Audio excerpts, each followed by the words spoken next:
Is Doc putting too much blame on Harden? Jordan, I'll start with you. Absolutely not. Absolutely not. This is all on James Harden. Because how do you judge stars in the NBA? Postseason and closing time, fourth quarters.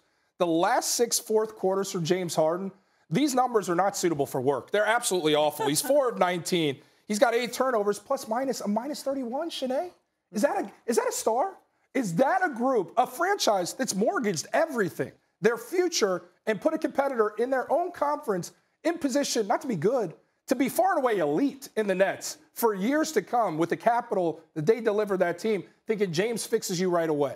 James has to be a star just a clip below Joel Embiid, who's in that MVP conversation doing things we've never seen from a big. Is he doing that? Is James Harden delivering that? He's a ball stopper. He's not a good defender. And now you're seeing fractures in a locker room. The reason why I love the Bucks, they don't have any of that. We are days removed from Joel Embiid calling out Doc Rivers saying, hey, look, this is a rotation issue. Why am I not out there playing when we're getting the business from Giannis? A couple days later, Doc Rivers is calling out a guy shades of what happened before with Ben Simmons, and Ben Simmons is no longer in a uniform. This is vintage Sixers stuff, and the problem is the guy that's in that locker room you hope will fix it alongside Joel Embiid is dun-dun-dun, James Harden, and he ain't built for it, and that's the problem.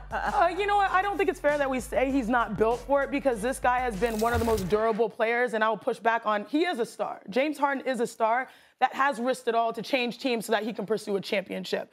And I think it was a big adjustment when he went to Brooklyn, and the biggest factor that we saw that was probably the best part of his game that he needs to tap into now was that he could lead the league in assists. Like, he can pass. He can make his teammates better. And that's sort of what he needs to remember in this moment. You can't shoot your way into success when you're playing with a teammate like Joel Embiid, who should be the focus. Because right now, that big man is balling.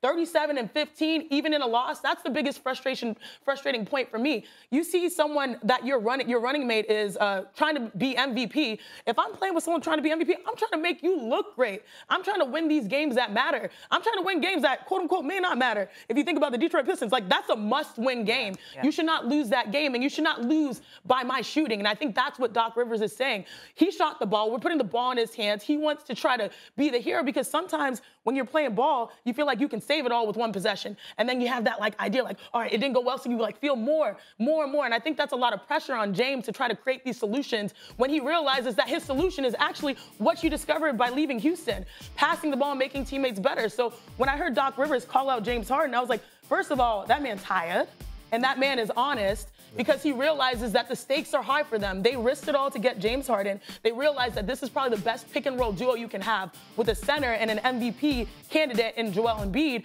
and now you're losing games to the Detroit Pistons because our shooter's not making shots. You got to shout out the supporting cast or realize, all right, it may not be my night. Let me get it to Joel or let me get it to someone who can knock down the ball. So I looked to that soundbite. I was like, good. You guys need to let all that. I was going to say something nasty like, the pimple pop. You need to get all that nastiness out of there. I know, that's the weirdest thing. And you were looking at me when you said that. What's really good? What's really good? So the reality is my little sister is like trying to be into dermatology, so all my conversations with my little sister Erica is like all about that stuff. She loves Dr. Pimple Popper. But you want all of that mess to come out so you can have a clear surface and a better foundation. And I think that's exactly what we saw with Miami. Well, Miami, after their, after their altercation, will they get things together? After these losses, will Philly be able to get things together? It will really be intriguing to see if they can figure it out because James Harden is forcing them to do it in the postseason and not the regular season. Okay, and I'll say this.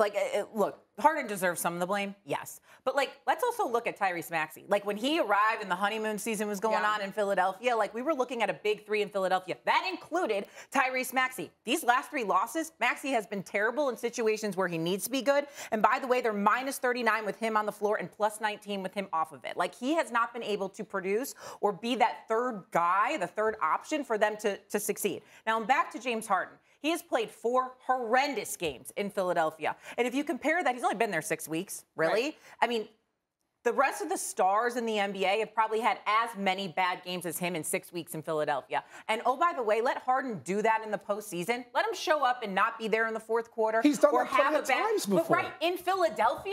Oh, my God. They won't even be able to compose themselves in that city. Are you kidding me? Yeah. So Harden needs to figure this out quickly. Otherwise, we're going to have some very disgruntled people in Sixers Nation. Christy, he's not the same guy anymore. Coming off the injury, he's still a star. Yeah. I mean, come on. I could never dream of doing the things he does with the basketball. But at the end of the day, I don't think he has what it takes to flip a narrative going into the postseason. And when you go into the postseason, I envision this is Game 6 of the Western Conference semis versus Spurs. Western Conference semis versus Golden State when he went 2 of 12 from the three-point line? That's what I envision coming from him now because he's not comfortable. He's not the same guy. And I think he feels that pressure, and that pressure is going to bust pipes. I think a lot of people think the narrative when it comes to James Harden is, yeah, he doesn't show up in the postseason. But if you actually look at those years when he was in Houston, he had to do it all. And then there was an issue with running out of gas. When you look at Houston, you also see that they had a revolving door of stars to try to match his talent. I mean, I'm not that old, but, like, there was Dwight Howard, and you had so many different iterations. You had Chris Paul, then you had Russell Westbrook. And then now he goes to Brooklyn, and he's a new guy. And we all know when you get to a new team, it's hard to find that identity. Now you're the new guy again. I can understand why James Harden, that postseason has evaded him, especially with how other teams are set up and how dominant other players have become. But I would say this is the year for him to figure it out because this is the best post player he's ever played with. Joel Embiid and the season he's having right now, that is a blessing. And so if we're going to say this narrative should change, it should change this season because you have a pick and roll partner where you should be allowed to cook. And so I'm reserving all judgment until what he does here in Philly, and then we'll see if that's his true narrative. But you just laid them all out. It's like that Vince Vaughn line in a breakup. It's not the problem. He's the problem. Right. I mean, that's it. He's aligned himself with great opportunities. It hasn't resulted in anything. Thanks for watching ESPN on YouTube. For live streaming sports and premium content, subscribe to ESPN+.